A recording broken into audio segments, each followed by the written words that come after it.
रहीम। आज हम आपसे जो बात कर रहे हैं वो उर्दू में थोड़ा इस वजह से कर रहे हैं कि हैदराबाद, कराची और जो रूरल एरिया के लोग हैं वो भी इस बात को समझेंगे और कुछ गुफ्तगू को हम आसान करने के लिए आज हम कोविड के नए वेरिएंट पे बात करेंगे जिसको XE रिकॉम्बिनेंट वेरिएंट कहा जा रहा है। X अंग्रेजी का है, E जो है इसका अब नंबर है, क्योंकि पहले जो ग्रीक लफ्ज़ थे उनमें अल्फ़ा, बीटा, गामा, डेल्टा और फिर ओमिक्रॉन जो है वो आया था। और उसके बाद अब ओमिक्रॉन के जो दो सब वेरिएंट थे जिनको BA.1 वो सबसे पहले आया और उसने पूरी दुनिया में ओमिक्रॉन को फास्ट किया और एक वेव जो है वो डेल्टा को उसने रिप्लेस कर दिया। हालांकि इससे पहले डेल्टा ने बहुत सारी हॉस्पिटलाइजेशन और अमवात की थी। ओमिक्रॉन का फ़ायदा ये हुआ कि इम्यूनिटी बढ़ी, लेकिन हॉस्पिटलाइजेशन और डेथ इस वेरिएंट की वजह से कम हुए। उसके बाद BA.2 वेरिएंट उनका आया और इस तरह ओमिक्रॉन ने डेल्टा को तकरीबन जो है वो रिप्लेस कर दिया 90% से भी ऊपर। UK, इवन पाकिस्तान में भी डेल्टा का जो है रिप्लेसमेंट ओमिक्रॉन ने कर लिया। और अब क्योंकि दुनिया में जो कोविड है उसका तादाद जो है केसेस का, डेथ्स का, वैक्सीनेशन की वजह से, SOP की वजह से, साइंस की वजह से कम होता जा रहा है और पाकिस्तान में भी ये 1% से कम चल रहा है। ये एक अच्छी बात है, लेकिन जो नया माहौल पैदा हुआ है UK में, कोई 19 मार्च को और 1 अप्रैल को WHO ने उसको रिपोर्ट किया है और 19 मार्च को UK में जब सीक्वेंसिंग की गई तो पता चला कि एक नया वेरिएंट जो आ रहा है जिसको उन्होंने नाम दिया है XE।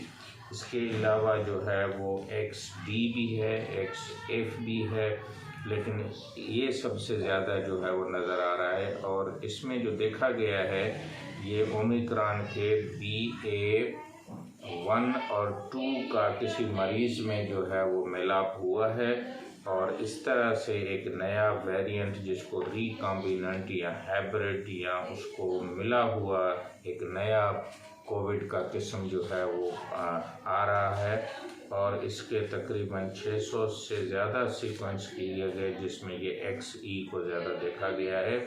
इसके अलावा और WHO ने इसको 1 अप्रैल को वेरिएंट ऑफ कंसर्न VOC करार दिया है।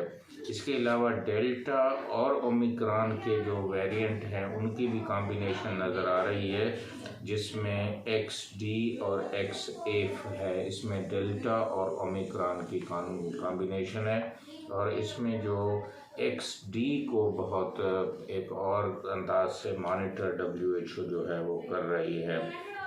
वायरसेस में एक तो उनके अंदर खुद तब्दीली होती है जिसको हम म्यूटेशन कहते हैं, और एक जो है दो वेरिएंट या दो जरासीम या दो वायरसेस मिलके एक नया वायरसेस या नई किस्म के वायरसेस को तश्कील देते हैं या इन्वेंट करते हैं या वो बनता है, जिसको रिकॉम्बिनेंट भी कहा जाता है और जिसका मिसाल ओमिक्रॉन के 2 BA.1 BA.2 है।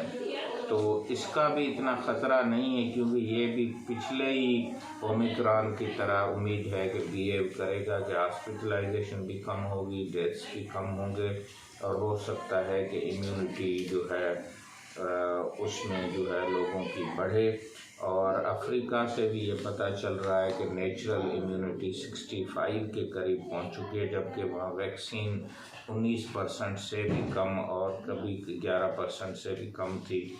चाइना में भी ये रिपोर्ट किया गया है कि वहाँ पे भी केसेस जो हैं वो नए आए हैं और उसमें हो सकता है कि ये जो नया रिकॉम्बिनेंट है इसका रोल हो, जिसको XE कहा जा रहा है या XDF या XF कहा जा रहा है।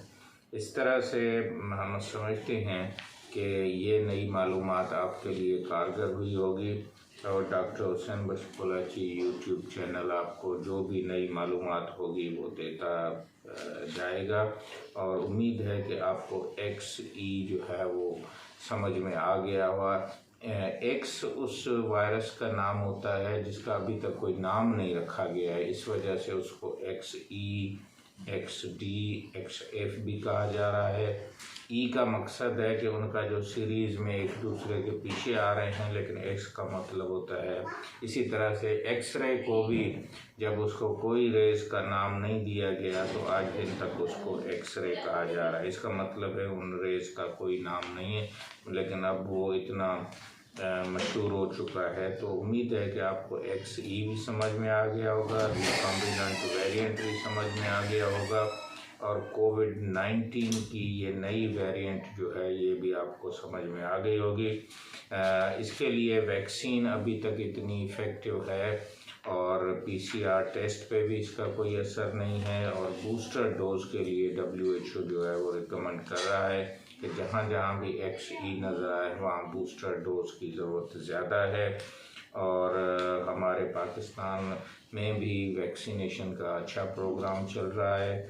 उम्मीद है कि वैक्सीनेशन और जितना हो सके उतना आप SOP पे, सोशल डिस्टेंस पे, मास्क पे भी अमल करें ताकि हम कोई नया वेरिएंट जो है उससे भी बच सकें और पुरानी जो ब्रेक थ्रू इन्फेक्शन है उससे भी हम बच सकें।